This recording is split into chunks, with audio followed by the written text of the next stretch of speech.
Rolling along here, CHGO Bulls coming to you from day one of Bulls Fest outside the United Center. And our next guest is one we can't wait to talk to. He is the general manager of your Chicago Bulls, Marc Eversley. Marc, welcome to the program, man. Thanks for joining us. Thanks for joining us. Appreciate it. All right, the hard-hitting question that I think everybody wants to know the answer to. You versus AK, one-on-one. Who's winning? AK. All day long. AK? He's a pro player in Europe. You didn't even try to defend yourself. I'd rather try and beat him in golf. Okay. Okay, well then who's winning at golf? Today, he still probably got me by a couple shots, but Working on your game? yeah, I'm working on my game. Okay. Okay. We'll check again next summer. What's your reception of this, man, of Bulls Fest, man? How is this for you? It's cool, man. My kids are here today. They're enjoying the festivities. Just to see people out here enjoying, hooping and, doing combine testing, vertical, all that kind of stuff. It's cool. Dunk contest is going on right now. Three-point contest is going on. So it's cool. This is a great environment. It's fun. I like it, man. There's some Bulls legends participating in the combine part, right? Do you have a horse you're running with as far as who's winning the combine from between Horace Grant, Nate Robinson? Who's winning that combine? I think I'm taking Nate all day long. That's where my money would go for sure. I haven't seen him, but I know Nate, and I know he's probably still in great shape. So, that's true. He's real competitive. Yeah. So, former football player, obviously basketball player. I would take Nate. Yeah, I hear you on that, man. Yeah. Let me ask you, how excited are you, man, to get those guys like Vooch, Kobe, and Ayo back signed and back coming for this next season? Real excited. Obviously getting back Vooch was really important, probably the number one thing that we had on our list. There's just not a lot of starting centers in the NBA, and Vooch brings some special things to the table in terms of stretching the floor. He's a plus wingspan. He's not the greatest rim protector in the world, but he takes up a lot of space. So, bringing back Kobe, who I think he's on a path to be a really, really solid key contributor in the NBA. He had a terrific year last year. He finished the year incredibly well. Ayo's a local kid, obviously, second round pick, and he's still got that chip on the shoulder, and excited to bring him back as well. You just mentioned the local kid. We just had a chance to talk with Javon. Very excited to have him and Torrey Craig in the mix. How do you think those guys help the Vooch, DeMar, and Zach trio and just kind of elevate this group? We talked a lot about three-point shooting at the end of the year and how we wanted to address it. We talked about having a defensive identity, and I think both of those guys bring those two things to the table. Whether they're going to what their minutes look like in terms of playing with those guys. When they're on the floor with those three, we envision the team having a lot of success. So I think, again, defensive versatility, three-point shooting, bringing an element of toughness and grit, defensive-minded players. I think both of those guys check a lot of those boxes. Bringing in the rookie, Julian Phillips, you guys drafted, man. What did you guys see that you were like, okay, we've got to go get this guy right here? He's your typical 6'8" wing profile that we like. He's an athlete. He's long. He's got a pretty good stroke. It's going to need a little bit of tweaking to it. We're not expecting a tremendous amount from Julian this year. Right. But as we project him out, he's a piece who we want to grow within our program. We're really excited about it. Yeah, man. Your background is pretty interesting as far as someone who works in an NBA front office, having worked for Nike for a good long while. What was the transition like working for a company that makes partnerships and sells basketball equipment to basketball players and basketball fans, to then trying to build within an organization? What was that transition like? So when I was at Nike, a lot of my my focus was really building relationships with our athletes and eventually getting them to sign endorsement deals and wear our product. My career has been rooted in relationships. I think the transition to move from Nike to the front office, it's still rooted in relationships.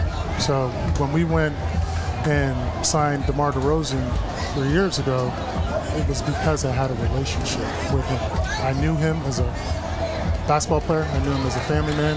So I was able to connect with him on a different level, I think, than others may have been able to. So it's really rooted in relationships. And, I know for a fact Nico Harrison worked at Nike. We worked together. He's now the GM in Dallas. And he's taken a lot of those same traits and applied them to the Mavericks. Little did you know you'd also be signing DeAr DeRozan to help you guys win the play-in game. But did we mess that up? Not at all. No, should we have flown her to Miami? Yeah, what was the story? That she had school the next day for the Miami game? I mean, Marc was not about it, man. He was like, he's got to go home. Too much spotlight. Being a good dad, man. also, I feel like the Toronto fans still mostly love DeMar and shower him with love. Yeah, for Heat sure. fans are something else. I didn't know if we wanted to subject her to that. No, Yeah, this is- seriously. I agree. Well, let me ask you this, man, because this is why I'm here. I have to ask you this question. So people know me to be annoyingly positive. I'm an annoyingly positive person. It's who I am. So I wanted to create a position in the Bulls front office for myself. And I call it the positive affirmation liaison. See, what I want to do is I just want to sit behind the bench where the players are and just yell positivity at them the entire game. I did that last time we saw Patrick Williams You're in sitting right Minnesota. behind Adam and Stacey for a Patrick game. Williams was like, who is this person yelling these nice things at me? I want to know, can I apply for that position even though I know it doesn't exist? Can I apply for that position? You can absolutely apply for it. Is there a doctorate in this? Yes, I will make one up. I promise you. I will print it out at Lewis Kinko's. University. That's right. Lewis University. That's He's right. got plenty of qualifications, Marc. I will do this, No, man. I love it. I love it. You know, it's, you know, we talk about the physical aspects of the game. We also talk a lot about the mental aspects of the game. You know, we talk a lot about self-talk and, you know, going into situations where, you know, you may not feel the outcome is what you want it to be. But if you're positive about it, you're more likely to have a positive outcome than not. So there may be a role for you. Come on with it, Marc. You Don't heard it tease here, me y'all. like this. You heard Don't it here. tease me like this. Don't do this. If you let him in, he's not leaving. Oh, never. Never, dog. Just a pillow is all I need. You bringing anybody with you? No, just me. Just me. you. No, just me. No, this is for me. He's really a one-man This is show. just for me. You know what I mean? I'm we'll not see how it annoyingly goes. positive all the time. No, he's so you not. probably don't want me around. This is very, very true, man. We just want to have that right. But I'll you mentioned go ahead. I'm the sorry, transition from Nike to now the front office and those relationships really helping you in your job. Has there been any surprises or challenges along the way, or maybe something that you've really enjoyed about this new position as GM that you weren't really expecting to? It's a good question. You know, every year I say to myself, I'm not going to live and die by the losses. I'm just not. Been in this thing way too long. I know that you got to kind of be even-keeled throughout the whole year, but I can tell you guys, when we lose games, it hurts. Yeah, And we feel it. You know, we lose a game here and we walk across the street to the Advocate Center. We don't leave till 12 o'clock, 12:30 because we're watching the game again. And I never thought going into this it was like that deep, but it is. We live and die by every win, by every loss. When we beat Toronto, we were way up here in the playing game. When we were up 5 with a couple minutes to go, I was thinking about, man, we're in. And then we lose. It takes a long time to get over that. Believe me, it takes a long time. So what that does is it fuels us to work that much harder, to put a plan together, shooting, defense, versatility, and then execute against that. And I think we've done a pretty good job to date in building out our roster, and we feel we're going to put a really competitive group back on the floor this year. Yeah. I'm just curious, as an individual, before we got the full schedule drop earlier this week, and shout out to the Bulls content team. That Oh my schedule God. drop was so awesome. It's amazing, man. All of us who remember those old school video Yes. games. But before that, we got the in-season tournament game schedules. What do you think about this new idea that the NBA is rolling out this season? A lot of NBA fans were skeptical about the whole play-in tournament thing. That's been going a few years now. Now most everybody seems to be on board and enjoying it. It adds more drama and excitement to the end of the season.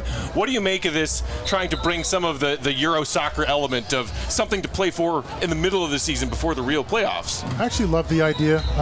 You know, it's really on us now as a front office and coaching staff to really educate our players on what it all means and how it can impact our season. Anytime you can create an environment, a more competitive environment on, you know, just another game in November, I think it's a good thing. As long as the players buy in, and I think they will, because there's incentives behind this, I think the product will improve for not only the fans, but for you guys, for us as a front office, the players. It's another thing to care about. I'm really excited about it, and I think it's a really, really great thing that the NBA has done. So bringing out, you got DeMar, you got Zach, you know, Pat, you got Vuce back, we just talked about. What is the goal for you going into next season for the organization? I think we want to remain competitive. I think we want to get into that top seed and really compete. You know, the playing game was fun last year, but it's nerve-wracking. I don't want to go through it again. So, you know, I think from the top of the East to the bottom of the East, there's there's parity. And I feel, you know, on any given night, we can compete with the best teams in the NBA. And, you know, that's going to be the challenge for this group starting here in a couple months. We'll let you go in a minute. I know the dunk contest is getting ready to get started. We were just curious, any talent that you've scouted around here? You know, we saw a 12-year-old just repeated as a three-point champion at Bulls Fest. Crazy. Nice. Yeah, are you doing some scouting here? Is that part of today's to-do list? I think we're always scouting.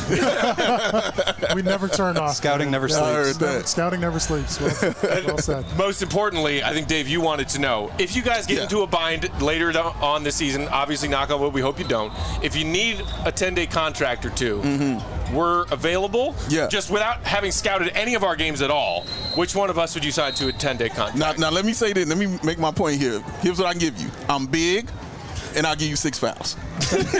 I'll give you that. It's hard to compete with that. Will, I need some help. Honestly, you probably want his jump shot. If you want shooting, that's about all I can give you. That's about all I can give you. Might go with my shooter here. Hey, not mad at you. It's the right answer. If you Correct add more answer. three-point shooting, I'm not going to be upset about that. I just love applied to sit on the bench. So, yes, this is the correct answer right here. You're doing that and your positive affirmation liaison role? No, positive affirmation only. Okay. That's it. I'm going to do I got that. You sign Will, I'll yell it at him all day long, and it will be awesome. Yes. Marc, we will let you get back to it, man. Thank you so much for spending some of your time with us Thanks here so today. much for joining us. Bulls General Manager Marc Appreciate you. Eversley. Thank you. Appreciate it, man. Marc Thank you for Eversley. doing this for Bulls fans. By the way, I love your gear. Oh, thank you, man. Appreciate it. We got to get you a shirt. Really nice. We got to get you Maybe a some shirt, man. stickers. Absolutely.